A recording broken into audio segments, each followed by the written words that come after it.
Fala pessoal, bom dia, boa tarde, boa noite para você que está assistindo esse vídeo. Vamos lá fazer aqui mais uma análise pré-jogo. Poucas horas antes da partida, mas ainda está valendo. Análise pré-jogo de Barcelona e Valência.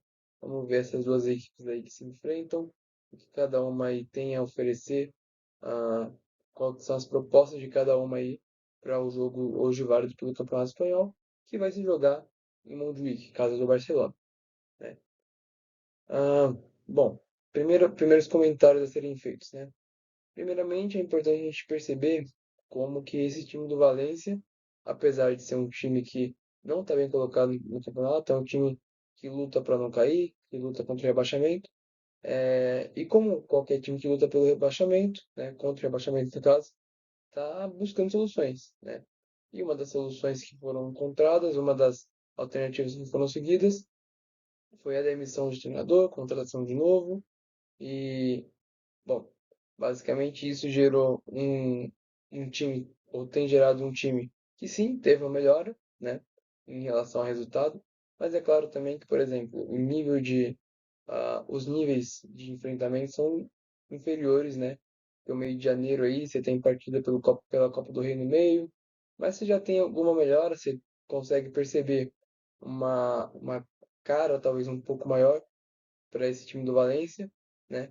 Então, é um dos aspectos que eu vou abordar durante a análise, passando também por como o Barcelona tem que se portar nesse jogo, um pouco de análise também de tabela e quais são algumas das posturas, né, que o Barcelona tem que ter e como que esse jogo é importante, na verdade, para a gente talvez ter momentos de ah, talvez uma mudança de posicionamento, rotações e estabelecimento ali de novo daquele padrão alto de exigência, né, de gols, de atuações, né, que entrega não só a performance, mas também que entrega resultado, que é, na minha opinião, o que o Barcelona precisa. Não adianta só ter performance e não ter resultado. Não adianta você martelar, martelar, martelar e ganhar ou perder o jogo por 1-0 numa bola parada, é, com, com um gol é, besta assim que você toma ali e tal, por estar jogando num risco alto, né? Então tem que matar e tem que rodar a faca. Basicamente isso que o Barcelona tem que fazer se quiser continuar na luta aí pelo Campeonato Espanhol.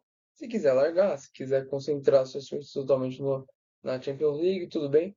Mas eu acredito muito pelo que é a filosofia do clube e pelo que também é importante para o trabalho, para a sequência de trabalho, para que esse time esteja cada vez mais acostumado a jogar bem na quarta, no domingo, jogar bem quarta, domingo, quarta, domingo, quarta, domingo, quarta, né?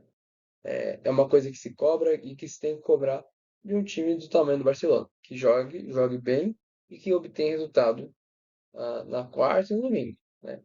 Então, vamos lá. Como foi falado anteriormente, agora a gente vai ter um duelo aí contra o Valência, né?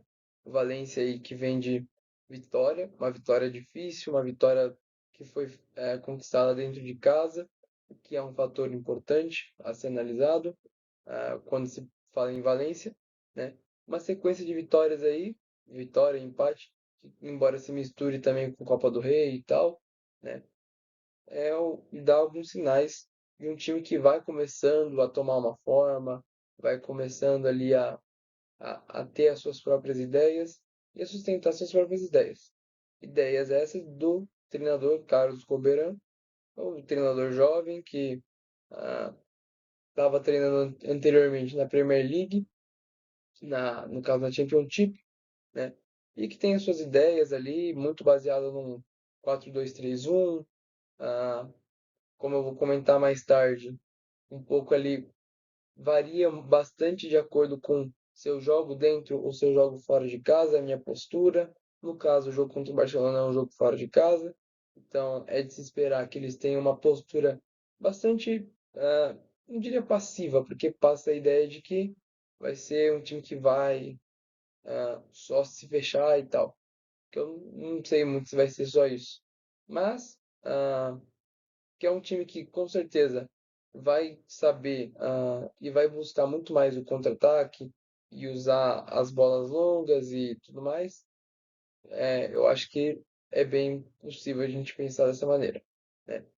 Então, pensando em resultado, o time do Valência precisa do resultado, está na penúltima colocação, se não me engano, da Liga, precisa fazer resultado, precisa ah, dos 3 pontos, apesar de provavelmente saber também que a temporada não vai se definir contra o Barcelona num jogo fora de casa, né?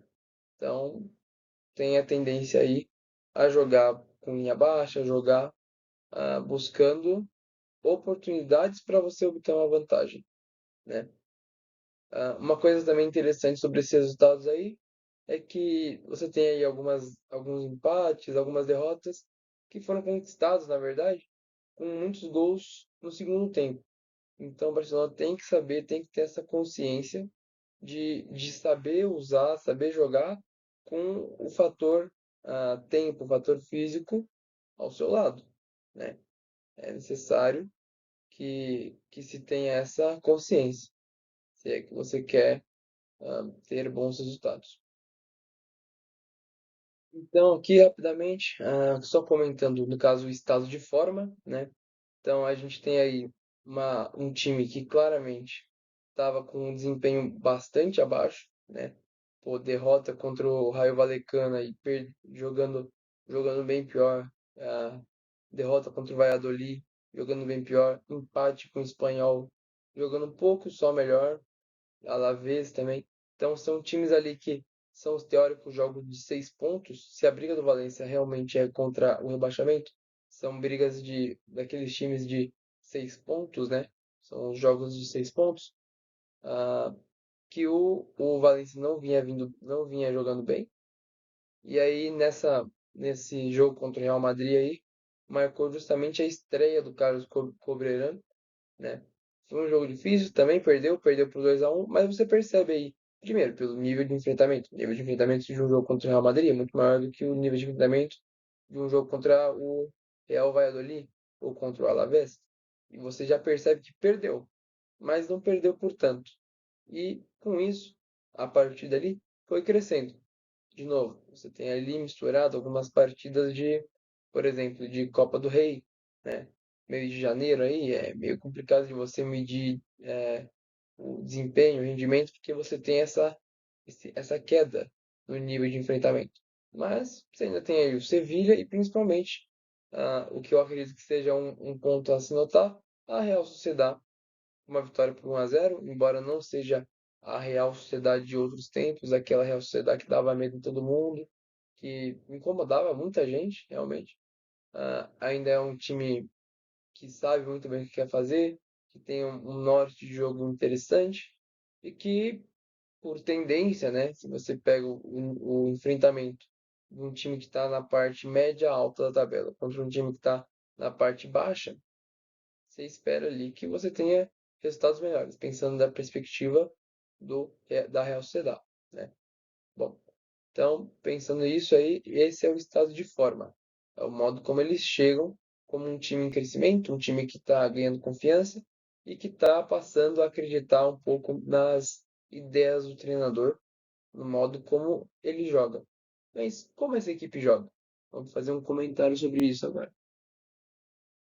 Essa equipe, ela vai jogar muito a partir de dois princípios muito simples, ah, e que você percebe quando você tanto analisa o jogo, vendo o jogo, quanto você quando analisa a estatística, né? São análises diferentes quando você faz uma análise de jogo e uma análise de estatística. Você, obviamente, vai usar os números, as estatísticas, para apoiar uma análise de jogo bem montada, bem construída, e vice-versa. O jogo explica as estatísticas. E as estatísticas explicam o jogo, certo? Então vamos lá. Como que é a construção, como que esse time parece, pelo menos me parece, querer jogar, né? É um time que primeiramente vai construir com muita gente, vai trazer muita gente para o seu campo, né?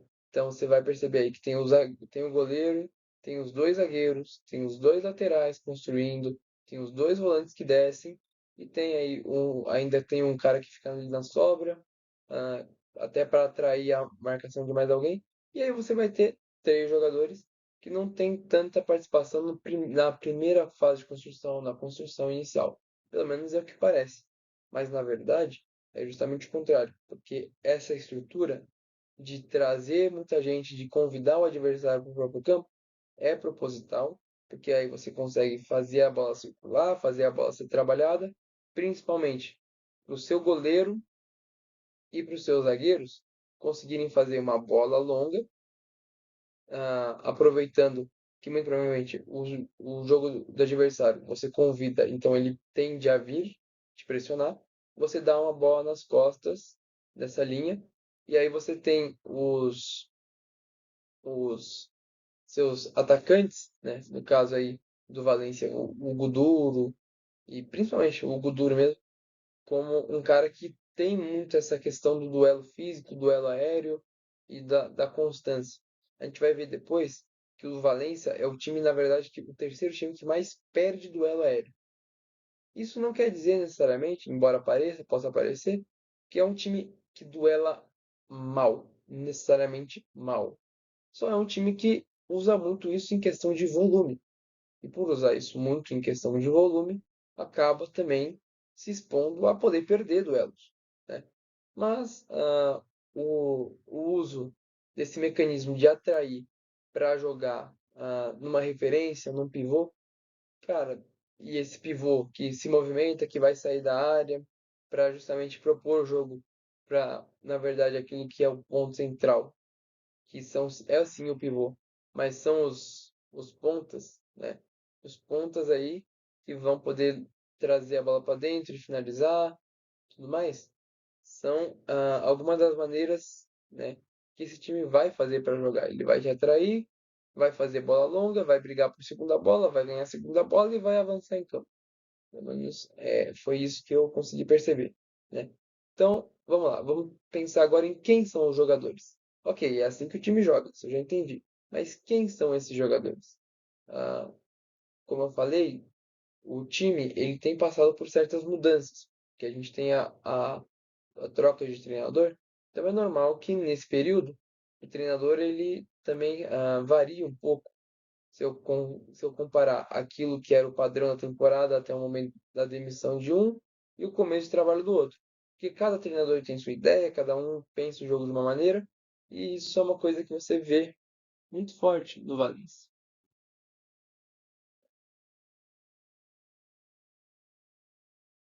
Então aqui, a gente vai ter aí o exemplo disso.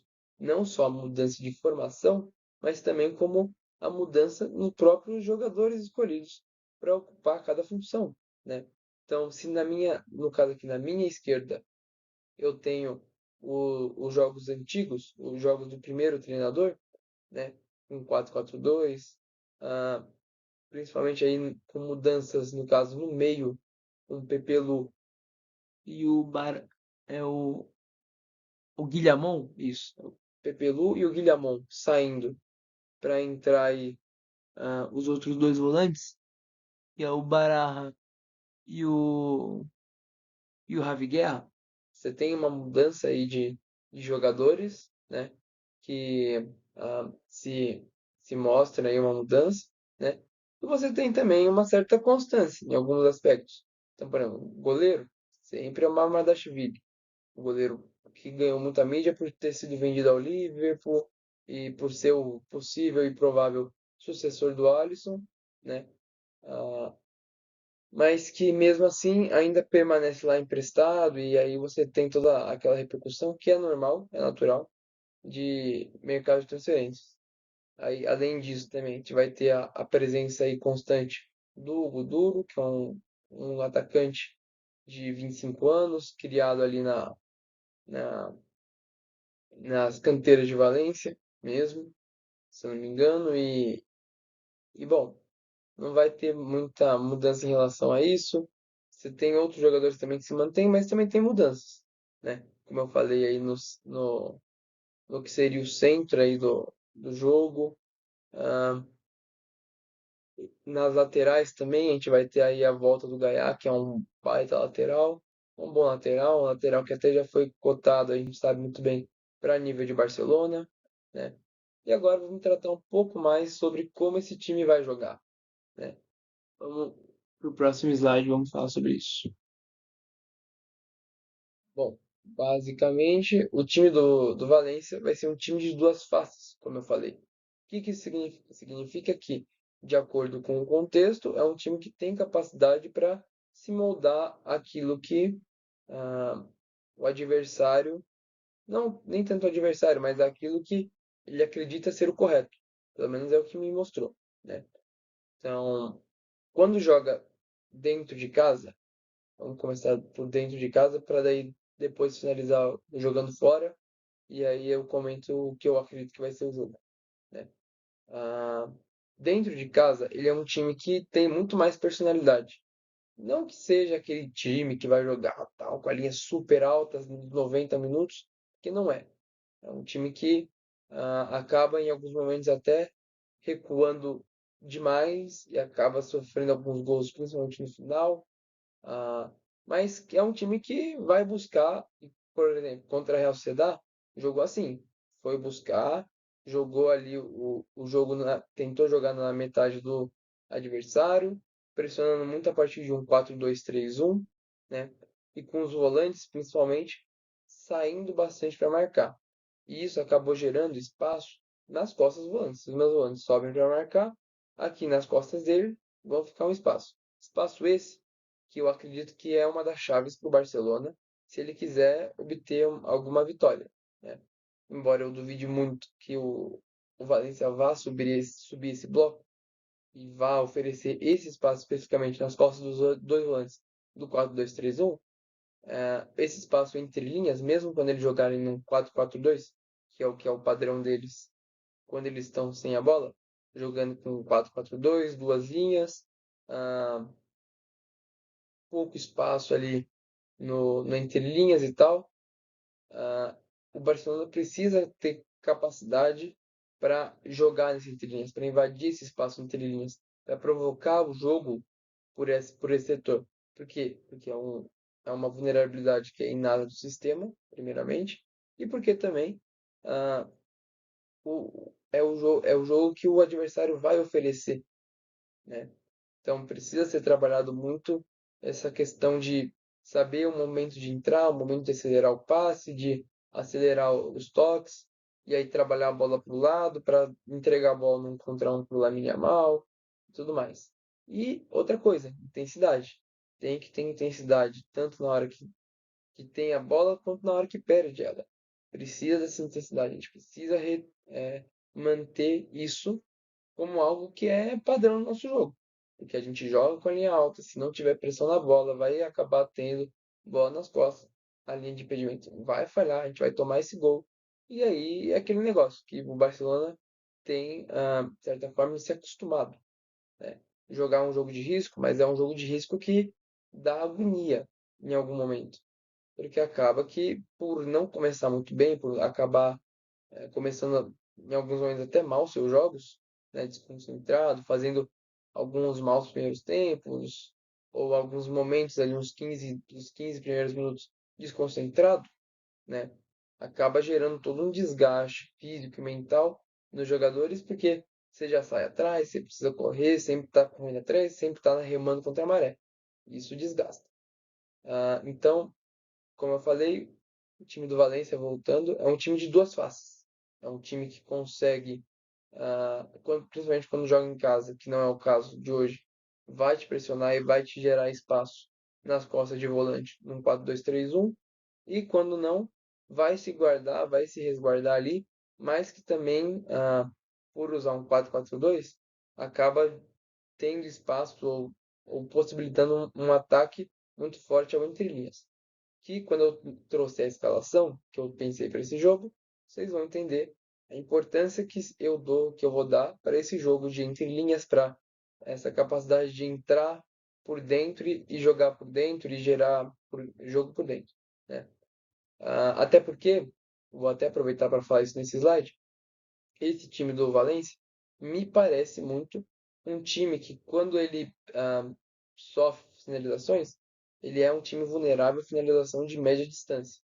Isso eu falo agora porque eu vou justificar, vou usar esse argumento para justificar uma das mudanças que eu proponho para um time que deve rodar algumas peças, que a gente já viu aí que o Pedro não viaja, ah, que tende aí então a começar, por exemplo, com De Jong, tende a ter um jogo ainda forte pelos laterais, um jogo onde Condé e Yamal vão jogar muito junto, ah, um jogo onde você precisa ali de jogadores, por exemplo, para liberar o corredor para o Valdê, um jogador que desça para ocupar ali o centro do campo.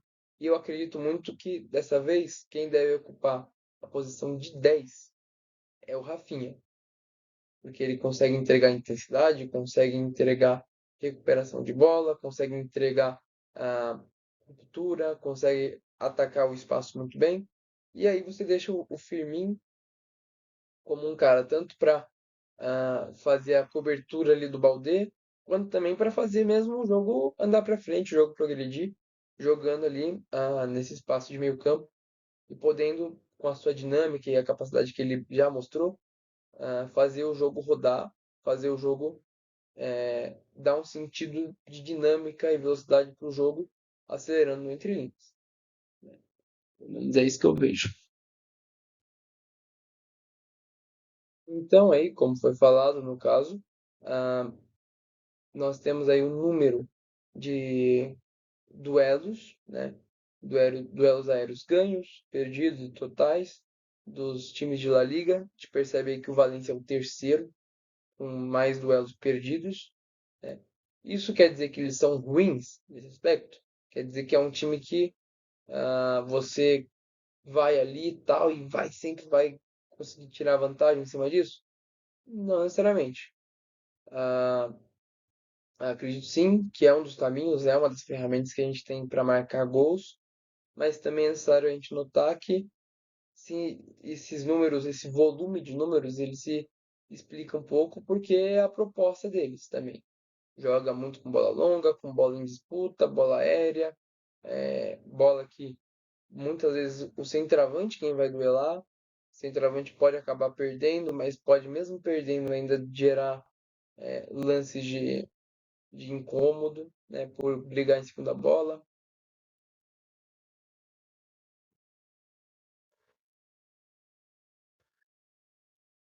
por estar brigando aí em segunda bola, por tudo isso aí que é uma possibilidade, né?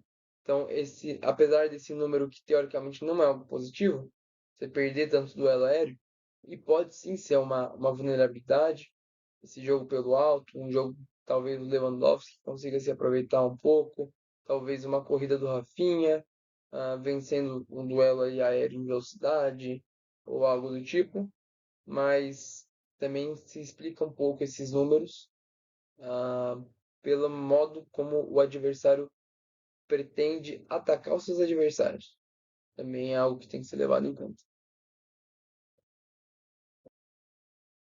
Então, como eu falei, já tinha comentado antes, eu acredito que a chave para esse jogo, o modo como esse jogo tende a correr, se baseia muito em um jogo de entrelinhas, né?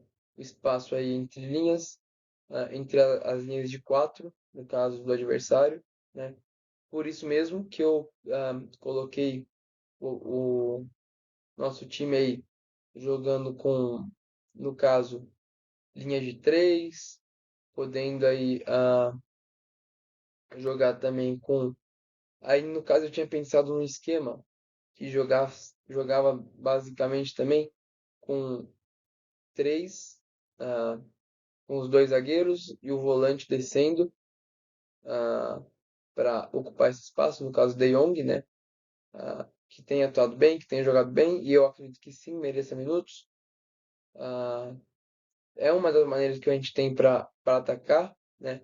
Então, descendo um volante, liberando o lateral, os dois laterais, no caso, para dar amplitude, colocando também, entregando realmente o corredor para o lateral e deixando ponta para cair ali como, na verdade, um falso ponta, como, na verdade, um meia, e gerar mais preocupação para os volantes e mais jogo interior, né?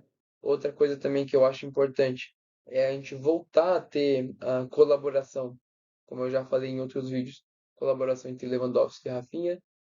Eu acredito que é uma parceria que tem dado muito, ou que estava em algum momento da temporada, deu muitos frutos para os dois, tanto para o Rafinha em relação à capacidade de dar assistência, em capacidade de aproveitar os espaços gerados pelo Lewandowski, quanto para o Lewandowski por ele estar constantemente ali recebendo assistências e recebendo chances para marcar, que é uma coisa que quando você alimenta a máquina de gol, né, você tende a ter gol. Então, eu acredito muito nessa questão da vantagem socioafetiva que existia ali no caso do Lewandowski.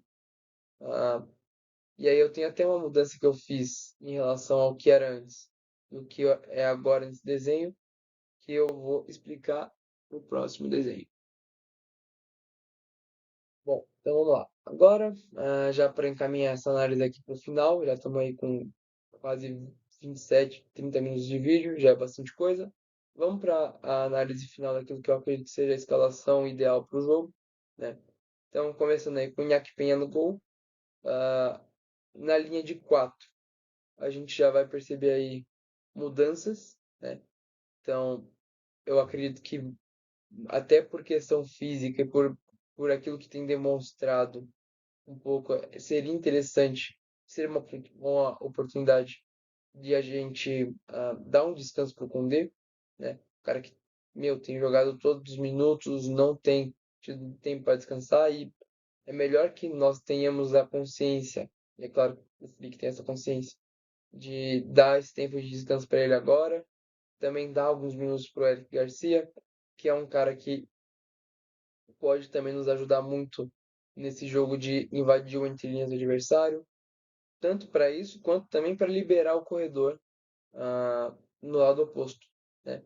Então a gente sabe muito bem que seja jogando como um terceiro zagueiro, um lateral que segura, que fica um pouco mais e libera para o lateral lado oposto avançar, seja jogando como lateral invertido, jogando por dentro e podendo também jogar o Casadó ou o próprio De Jong para jogar em uma linha mais avançada e trabalhar no entre linhas, né? Então ele tem essa variabilidade. No caso, não é um lateral como o Yamal, no caso, está acostumado, muitas vezes, principalmente no Barcelona, que é um cara que se associa muito, que ajuda ele, cria muitas situações de 2 para um, acaba deixando o adversário sempre em maus lençóis. Mas também a gente sabe muito bem da capacidade do Yamal simplesmente não se importar em lidar com dois, três marcadores, mesmo assim conseguir gerar perigo, gerar situações de perigo, né?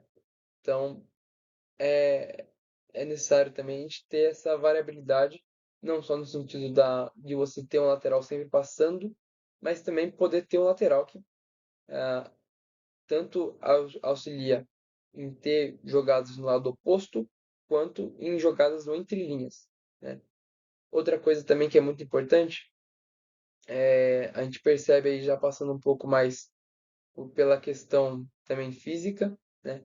A gente sabe também que, por exemplo, a gente não vai ter o Pedri no início do jogo. O Pedri, não tendo Pedri, por questão, no caso, física, mas não por questão de lesão, né?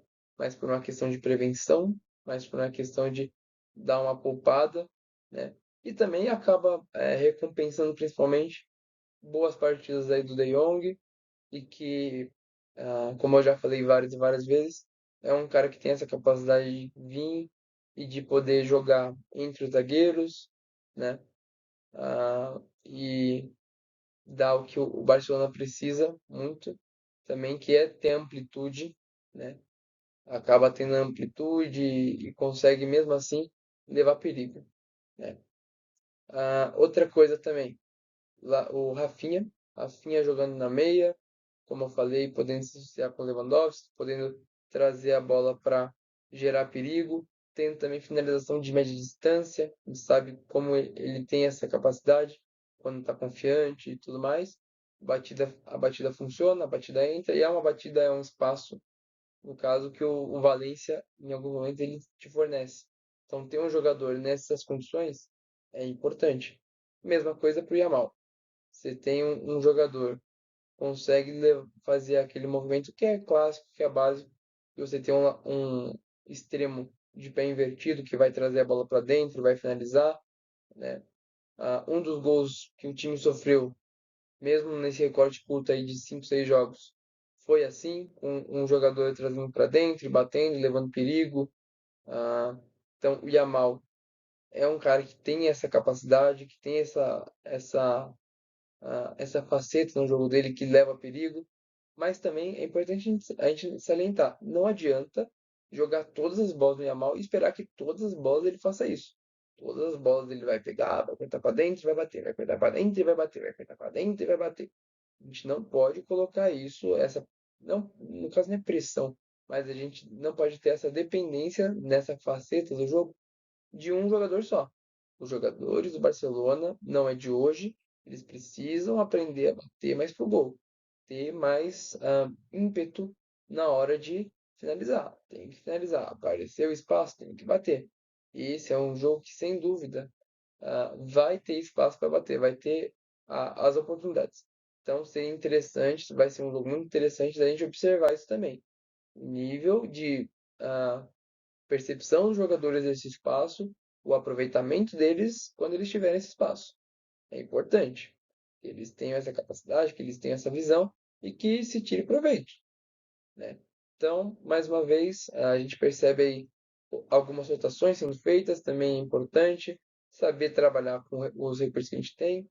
A gente percebe também as oportunidades para alguns jogadores, descanso para outros, mas que de todo modo, você não pode, a verdade é essa, por mais difícil que esteja a situação na liga, por mais que a tendência ou o que se espera é que se solte um pouco a La Liga e que se pense mais na Champions League, você não pode simplesmente largar e desistir de tudo, né? Então é isso, estamos finalizando por aqui. Muito obrigado por assistir. Não esquece de deixar o seu comentário, seu engajamento, seu like, seu dislike também ajuda. E, bom, a minha ideia é postar isso aqui pouco tempo antes, então eu sei que não vai ter muito tempo para o pessoal assistir, mas eu espero que na constância eu vou seguir sempre tentando buscar o melhor. Alguns vídeos não saem bem, alguns vídeos eu cometo alguns erros, não tenho dúvida, mas isso não é motivo para parar, não é motivo para desanimar. Tem que continuar se é que você quer que alguma coisa dê certo, né? Então é isso, muito obrigado.